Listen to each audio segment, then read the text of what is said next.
আসসালামু আলাইকুম।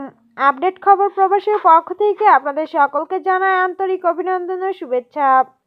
এই ভিডিওটির মাধ্যমে জানিয়ে দেব কুয়েতের আজকের গুরুত্বপূর্ণ কয়েকটি আপডেট নিউজ সম্পর্কে। তাই বিস্তারিত জানতে সম্পূর্ণ ভিডিওটি না টেনে দেখার অনুরোধ করছি।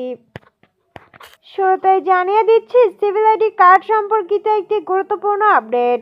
কুয়েতের public authority of civil information কর্তৃপক্ষ জানিয়েছে যে কুয়েতে বসবাসরত 255 জন প্রবাসীর সিভিল আইডি কার্ড থেকে ঠিকানা, অ্যাড্রেস বা বাসস্থান আনওয়ান স্থায়ীভাবে মুছে ফেলা হয়েছে।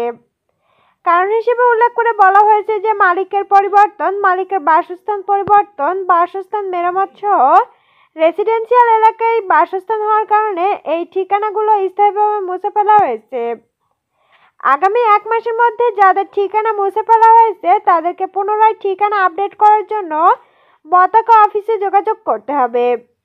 1 মাসের মধ্যে ঠিকানা আপডেট করতে না পারলে 100 দিনার পর্যন্ত জরিমানা হতে পারে। এবারে জানিয়ে দিচ্ছি দূতাবাসের আপডেট।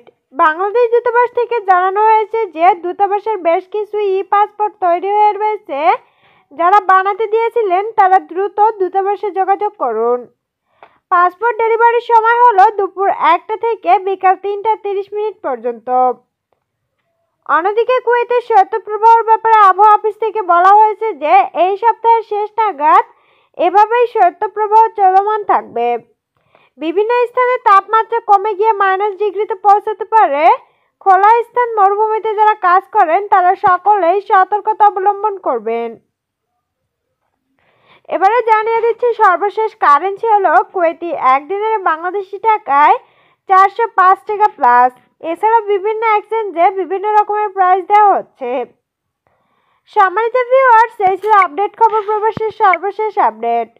পরবর্তী আপডেট ভিডিও পেতে আমাদের চ্যানেলটিকে সাবস্ক্রাইব করে পাশে থাকা বেল আইকনটি বাজিয়ে রাখুন।